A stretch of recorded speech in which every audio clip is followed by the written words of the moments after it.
So I'm going to introduce Nusrat Ghani, former Shipping Minister and the current Economics and Industry Security Minister. We're going to talk about London International Shipping Week, but also what the government is doing to support the maritime cluster here.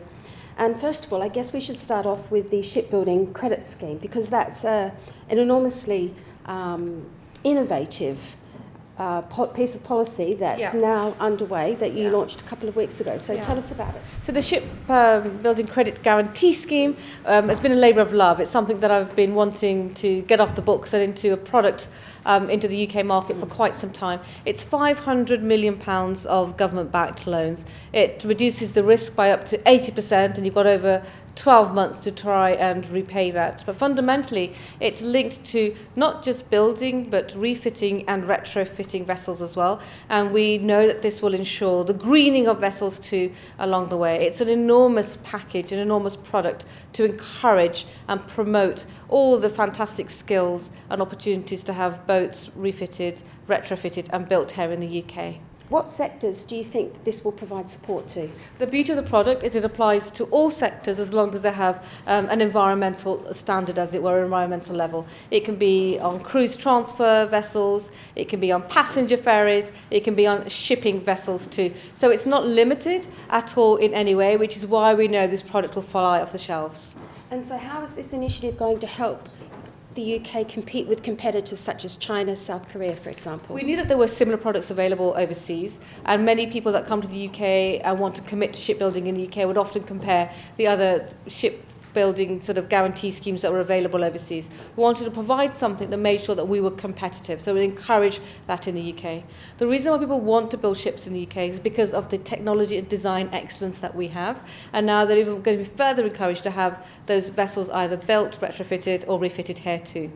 Have you written any loans yet, or in the process of doing so? Well, we've just launched it a few months ago. We've got around 22 interested sort of negotiations taking place, and I'm hoping that we'll be able to announce them shortly, because I think the beauty will be where people see they can apply to lots of different types of vessels. Excellent. Now, you are one of the most popular shipping ministers. Oh, thank you. I've never seen so many grown men chase you for selfies while you were the minister. What's the likelihood of you returning in some capacity to shipping in the UK? Oh my goodness, I don't think you can romanticise the past too much. I was very blessed to have the responsibility for maritime when it was being incredibly progressive, and we put together the fantastic Maritime 2050 strategy.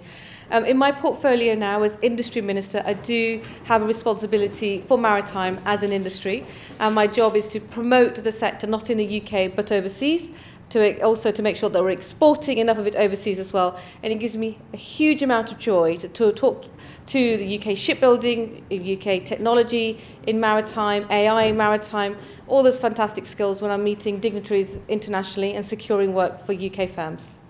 Which leads to my next question about what you're doing to support London and the UK generally in international shipping stage, to remain on the international shipping stage when you do your work outside the UK. So we've got the Shipbuilding Guarantee Scheme, we've got the Office for Shipbuilding, which has a substantial budget behind it. We've put together the most level of funding in ensuring that we are building vessels and limiting the impact on their environment, which I don't think has been made available to countries overseas to the same level whatsoever. So we are doing everything that we can to promote cleaner, greener shipping.